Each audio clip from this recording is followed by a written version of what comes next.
Hello guys, magluluto po tayo ngayon for today's video ng Pata Team Kagutom version. Kaya stay tuned lang mga kagutom. Panoorin nyo paano to. Syempre umpisahan natin, lalagyan natin siya ng asin. Tapos susunod na natin yung paminta. Medyo lagyan nyo ng wag masyadong maraming asin. Tapos syempre lalagyan nyo ng tubig. Tapos ngayon papakuluan na natin siya.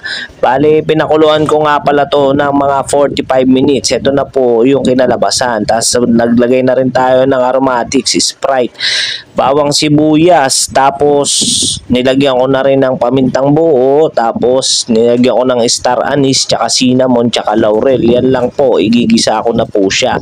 Kitang-kita naman po, ginigisa ko na yung bawang at sibuyas. Isusunod naman natin itong mga to, pamintang buo, asin, rock salt yan tapos sabay nilagyan ko ng laurel, star anise at saka cinnamon. Ngayon, yung pinakuluan nating pata, isasama na rin natin, try natin i-flip. Medyo nag-i-improve na ako sa pag-flip.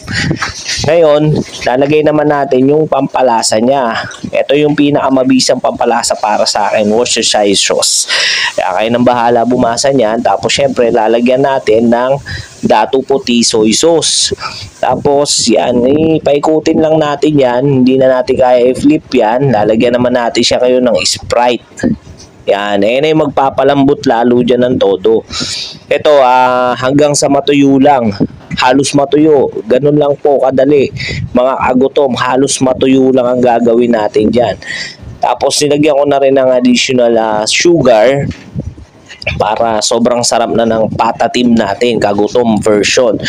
Ngayon, aantayin lang po natin siya. Cover muna natin siya guys kasi syempre papalambutin pa natin siya. Yan, tapos sabay ganyan lang kadali ang gumawa ng Pata Team Kagutom version. Tapos check lang natin dyan kung malambot na ba. Pero sa tingin ko medyo okay na to. Ngayon binabaliktad ko na mga kagutom. Kitang-kita naman po sa video na ito na aking ginagawa. Binabaliktad ko na po. Halos humiwalay na yung balat dun sa laman. Feeling ko okay na to. Tingin nyo okay na ba to mga kagutom? Comment down below. Tsaka huwag nyo kalimutan mag-subscribe at tsaka mag-share na rin itong video na to dito sa Kagutom channel. Okay? Okay na to siguro. Malambot na to. Kitang-kita naman yung aking thumb. Ayan kumukulo pa. Okay mga kagutom. Ito na po yung Pata Team natin, Kagutom version. Bye-bye!